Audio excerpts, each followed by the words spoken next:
Selle aasta alguse seisuga oli Eesti elanikest 60-aastased või vanemad 338 119 inimest. Inimeste eluiga pikeneb ja meil on rõõm elada kauem koos oma vanemate ja vanavanematega. Kuid samas peame endalt küsima, kas tänane olukord meid rahuldab. Olukord, kus Riigikantselei ja Sotsiaalministeeriumi tellitud ning Praxise läbi viidud uuringu alusel selgub, et aastatel 2009 kuni 2016 vähenes tervelt elatud eluiga Eestis meestel 1,4 aasta võrra ja naistel 3 aasta võrra. Vastus on, et ei, see ei saa meid rahuldada. Ja peame nüüd püüdma paremini. Keskmine oodatav eluiga on naistel küll 82 ja meestel 71 aastat, mis on tõusnud tänu vähenenud suremusele.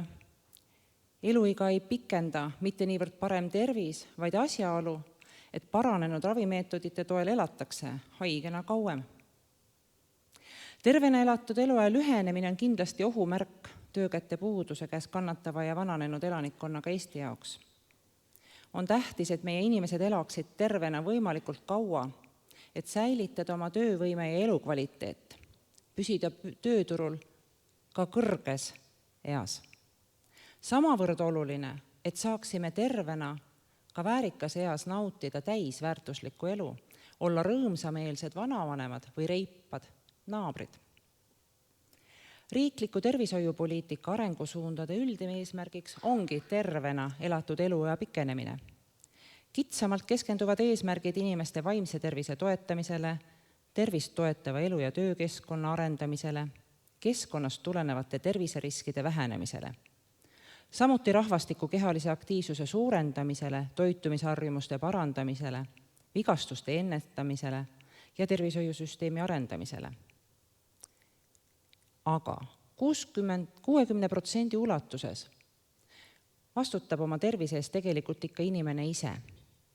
Ülejäänu osas saab riik suunata ja solidaarne tervishoiusüsteem appi tulla. Nõukogude ajast pärit kehvapoolsete teadmiste kõrval sellest, mida on võimalik enese tervise jaoks ära teha, saab tänaste noorte puhul teha vigade parandust, et ei kasvaks üles põlvkonda, kes vastutus oma tervise eest kellelegi teisele tahaks jätta. Põhjalikumaid uuringuid selle kohta, millised on erinevad terviseriskid, hakati maailmas tegema alles 1970-90 aastate vahemikus. Seega ka ülemaailmne teaduslik teadmine ei ole ülemäära tänaste pensionäride terviseteadlikkust ju paraku soosinud. Et tervisenäitajate paranemisele hoog taas sisse anda, on oluline parandada tervisepoliitika strateegilist juhtimist.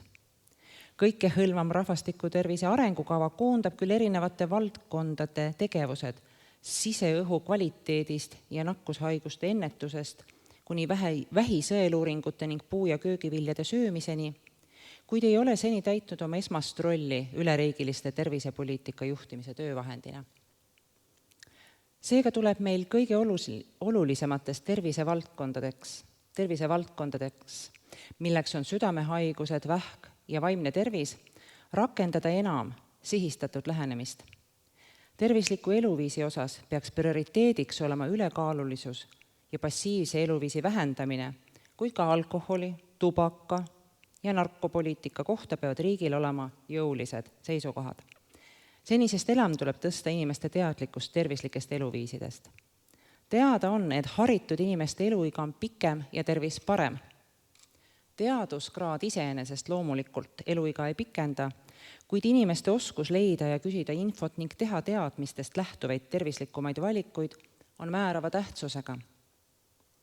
Rasvumistrend, millega pea kogu läänemaailm kimpus on, ei ole midagi vältimatut, vaid valede valikute tagajärg, mis tähendab, et juba lasteaeda ja koolinoorteni on hädavajalik viia teadmine tervisekäitumisest ja seda õppeprogrammi raames. Kusjuures tasub tähele panna, et lasteaias omandatud teadmisi on lapsed ülimalt varmad ka kodus emale isale õpetama ja nõnda pere käitumisse juurutama. Samuti imestan, kas on olemas põhjendatud vajadust, miks paljudes koolides on snäkiautomaadid? ma arvan, et nende koht ei ole koolis. Mis puutub aga vaimsesse tervisesse, siis alustama peaksime esmasest, stigmatiseerimise vältimisest. Nii naistel kui meestel on vaimse tervise probleeme ja pole mingi häbiasi otsida abi. Pikalt on juurdunud arusaam, et abi otsimine, eriti meeste puhul, tähendab nõrkust ja et visiit psühhiaatri juurde tähendab hullutempli saamist. See ei ole ju nii. Ja nõnda, nagu meil on õigus vahel hambavaluga arsti juurde pöörduda, on loomulik pöörduda spetsialisti poole ka siis, kui kimbutavad muud hingehädad. Tuleviku vaates ei saa mööda ka usaldusest. Me peame oma kvaliteetset meditsiinisüsteemi usaldama. Kui meditsiin on demoniseeritud ja meediapilt loob arstidest kuvandit kui kellestki, kes tahavad pigem liiga teha, mitte aidata, siis pöörduvad inimesed hõlpsasti ebateaduse poole. Need on need lehelood, kust loeme, kuidas keegi kloorijoomise tulemusel loodab epilepsiast vabaneda või sooda abil hambaid tagasi kasvatab. Tõsi, alati saab olla süsteem parem, kiirem, tõhusam. Aga usaldada tasub meie spetsialiste kindlasti. Nad on selleks, et inimesi parimal moel aidata. Siin ma kutsun ka meedia esindajaid üles mitte populariseerima ebateadust ja tunnustama meie meditsiinitöötajaid, just nimelt tunnustama neid. Samas on selge, et kes täna on juba väärikas eas, seda enam jutt tervislikest eluviisidest ülemäära palju ei pruugigi ju aidata. Selleks, et kaitsta vanemaealiste tervist, on riik ise samme astunud. Parandatud on õendus- ja hooldusteenust, Tervise Arengu Instituudi kaudu on edendatud paikkondlikku terviseedendust maakondades ja kohalikes omavalitsustes. On kinnitatud alkoholi- ja tubakapoliitika rohelised raamatud ja märkimist tasub, et just nimelt alkoholi mittetarbijate osakaal on tõusnud just eakamas grupis 55–64-aastaste hulgas. Esmatasandi tervishoiusüsteemi parandamiseks luuakse uusi tervisekeskuseid, et praegusest tõhusamalt kasutada tervishoiu, tööturu ja sotsiaalhoolekandesüsteemi ressursse ning suurendada teenuse kasutajate rahulolu, edendame ka e-tervise lahendusi. Kunagi hirmutavana tundunud digiretsept on nüüd mugav ja ajasäästlik, rääkimata arstide vahelisest e-konsultatsioonidest. Aga samas näen, kuidas jätame praegu oma võimalusi ka kasutamata. Kui Sotsiaalkindlustusametis puude taotlemine venib ja nõuab inimeselt ja ka teenindajalt lisavaeva seetõttu, et tohter pole patsiendi lugu e-tervisesse kirja pannud ja põhjendus on stiilis, et on mu vana patsient, ma tean tema hädasid juba 10 aastat, mis neist enam kirjutada, siis on kurb.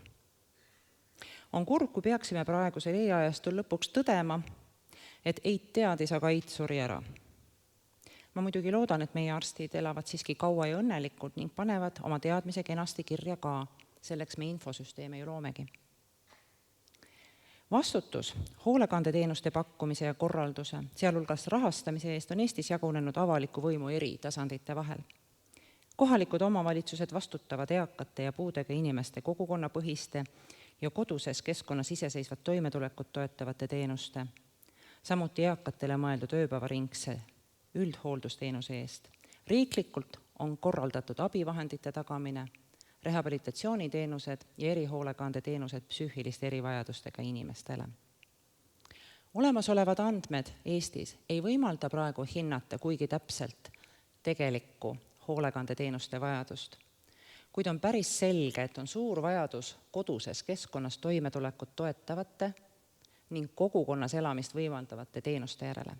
Nii saab inimene kauem omale tuttavas keskkonnas elada, tunda end koduselt ja väärikalt.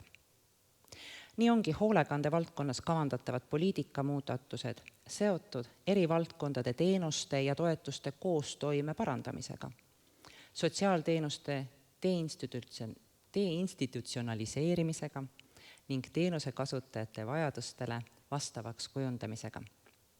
Sellel tee meil on pikk tee käia, seega tuleb võtta ka pikem samm.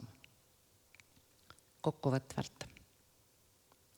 Täna läheb meil palju ressurssi tagajärgedega tegelemisele, mille valguses on kõige õigem tõsta oluliselt inimeste terviseteadlikkust. Riik ei saa kodanike eest võtta vastu otsuseid tema tervisekäitumise kohta ning ilmselt ei hakka saatma ka igapäevaseid SMS-meeldetuletusi D-vitamiini vajalikkuse kohta.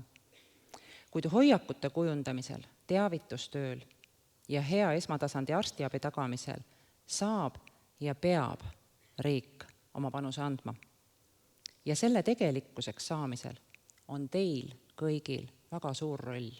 Aitäh teile selle eest.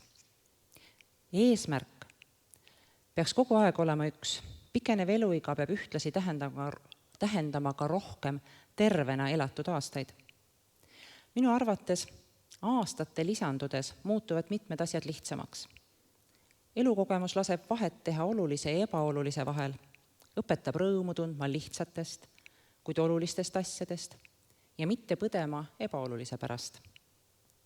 Kui me samal ajal suudame säilitada hea tervise, rõõmsa meele ja positiivse ellusuhtumise, head peresuhted pereliikmete ja lähedastega, siis on meil põhjust täit rõõmu tunda ka lisanduvate aastate üle. On öeldud, hea elu ei seisne mitte heades kaartides, vaid heas mängus nende kaartidega, mis meile jagatud on. Olgem siis valmis seda mängu hästi mängima. Soovin teile sisukat päeva ja sooja päikselist kevadet. Aitäh!